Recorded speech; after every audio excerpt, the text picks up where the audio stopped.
A few months ago, I was working with a family. Sarah called me in a panic. Her mom had just looked at her and said, I'm not going anywhere. I'm not leaving my house over my dead body. And Sarah, she was devastated. She thought her mom understood how much help she needed. She thought they were on the same page. And instead, she got a flat out rejection. I remember exactly how she felt because I live with my own mom who has dementia. I get the desperation. I get the guilt. I get the fear that you're doing something wrong. But here's what I've learned from helping dozens of families navigate this exact moment. Rejection doesn't mean never, it means I'm scared. And when you understand that, everything changes.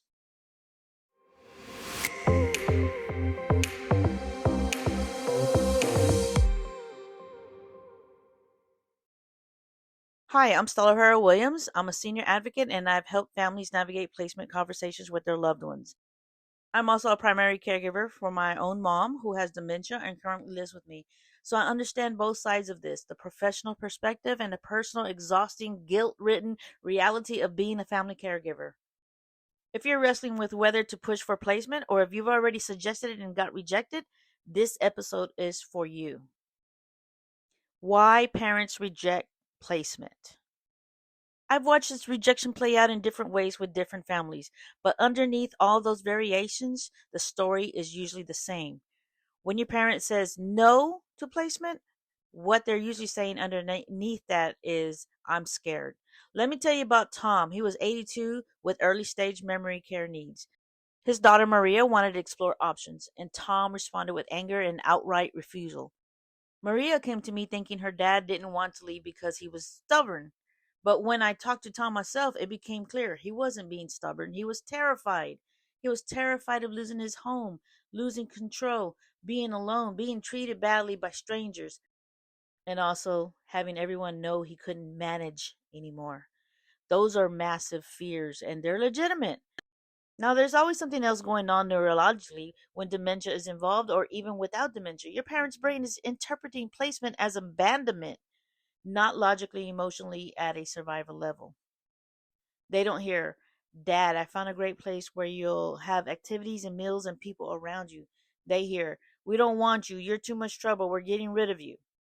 And when you come at them with logic, reviews, facts, facility information, it doesn't touch that fear. It actually makes it worse because now they think you're tricking them into accepting rejection. That's what I've seen over and over with the families I work with. Here's something I wish I could tell every family the moment they get rejected. Your parents no doesn't mean never. It usually means not yet or I'm not ready to accept this yet. The rejection is actually important information. It's telling you, one, your parent is scared, not being difficult, scared. Two, the timing or the way you presented it or the facility itself isn't landing for them right now. Three, they need to feel heard and safe before they can even consider moving. One of my clients, James, was in the exact position. His wife wanted to place him in memory care, and he absolutely refused. He said he'd rather die. But when his daughter, Megan, stopped trying to convince him and started actually listening to what he was afraid of, things shifted. Turns out James wasn't afraid of the facility itself. He was afraid of losing access to his workshop, the place where he spent hours working on his hobbies. Once Megan found out a facility near his workshop, and once she made it clear he could still spend time there, his resistance dropped significantly. It wasn't about placement at all. It was about losing something that mattered to him. That's the kind of insight you get when you listen instead of argue. I placed an older gentleman named Walter in memory care a few months back, and his family went through the exact rejection phase. Walter had advanced memory loss. He was becoming unsafe at home, and his son David knew placement was necessary.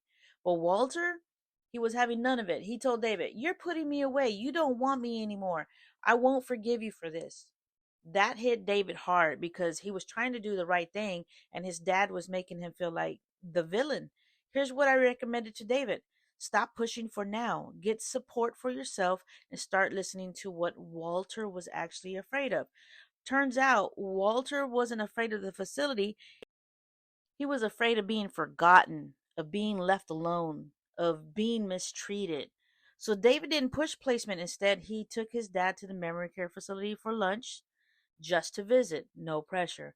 Introduced him to the staff gradually, brought him to activities without talking about placement, let him meet other residents, and then over about 6 months, something shifted. Walter started looking forward to the days they went to the facility.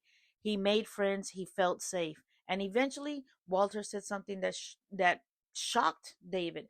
I think I like to move here. It wasn't a forced decision, it was his decision, made when he felt safe and ready. And that's what transformed everything. So, if your parent is rejecting placement right now, here's what I recommend based on what I've seen work with the families I work with. Stop pushing for now. I know that's hard. You might be exhausted. You might have already set a timeline in your head. But the more you push, the harder they push back. It becomes a power struggle, and you will lose because they have nothing to lose. You're the one drowning. So pause. Give yourself permission to step back. Step two, get support for yourself. If you're the primary person advocating for placement, you're carrying all the guilt and all the weight. You need a therapist, a support group, someone who can help you process this without making decisions from desperation. Because when your parent finally comes around, and most of them do, you want to be healthy enough to support them through that transition. Step three, listen more than you talk. Ask your parent questions, open ended ones. What do you think would help you feel more supported right now? What are you most worried about? What would need to happen for you to feel safe? And then listen, not to find a flaw in their logic, just to understand. You might hear things that surprise you. You might hear that it's not placement they're afraid of, it's being alone, or that it's not the move itself, it's losing their independence, or that they're terrified of running out of money. Those are all real, legitimate fears. And once you understand them, you can address them differently. Step four, expand the options. Maybe it's not full placement yet. Maybe it's adult daycare a few days a week. Your parent goes home at night. In home care for a few hours a day. A respite stay at a facility for a week so they can experience it without committing. A companion who comes by to keep them company. The goal isn't to force placement. The goal is to create more safety and support around your parent without them having to give up everything at once. And step five, set your boundaries. Here's where I have to be honest. I can't do 24/7 caregiving alone either. I have my mom living with me and I still need professional support. In home care, day programs, my own therapist, respite breaks, because if I try to do it all myself, I'd burn out. And that wouldn't be good for my mom. She'd sense my resentment. So get clear on what you can actually do and then be willing to say that out loud. Mom, I love you and I can't be your only support. We need more help. Here are the options I'm offering. Let's pick one together. It's not mean, it's not abandonment, it's honesty. And sometimes honesty is what finally gets through. With the families I work with, the breakthroughs usually happen when the caregiver stops fighting and starts listening. One woman I worked with, Jennifer, was convinced her mom would never accept placement, but when Jennifer got into therapy herself, she started to shift how she approached it. Instead of, Mom, you need to move, it became, Mom, I'm struggling to keep you safe. I need your help figuring out what would actually make you feel supported. It took months, but eventually her mom came around. Not because Jennifer wore her down, but because Jennifer finally understood her mom's fear and addressed it. When placement finally happened, it didn't feel like Jennifer had forced her mom. It felt like they solved the problem together. That's the difference. That's what changes the entire experience. If your parent is rejecting placement right now, I want you to hear this. You're not a bad daughter or son. You're not failing them, and their resistance doesn't mean you're wrong. What it means is that they're scared and they're not ready yet. And that's okay. Because in the meantime, you can take care of yourself, you can get support, and you can set boundaries. You can explore smaller options that might work. And when your parent is finally ready, and most of them eventually are, you'll be in a place of strength instead of desperation. And that makes all the difference. I work with families in Central Texas who are navigating this exact situation, and I've helped them find placement options that work, have these conversations in ways, they preserve dignity and move forward without guilt. If that's you, reach out. Let's talk about what's possible. You're doing hard work. Give yourself credit for that. Next episode, the 72-hour shift. One of my clients' parents threatened them with anger. 3 days after placement, they found the love of their life, and the caregiver didn't know how to process it. We're talking about emotional whiplash and what's actually happening in the dementia brain when that shift occurs. Thanks so much for listening to Navigating Senior Care with Stella. If you found this helpful, please subscribe on Spotify, Apple Podcasts, YouTube so you don't miss an episode. And if you're in Central Texas and navigating senior placement or caregiver challenges right now, I love to help. Reach out anytime. My website, StellaWilliamsTX.com. My phone number is 737-389-2130.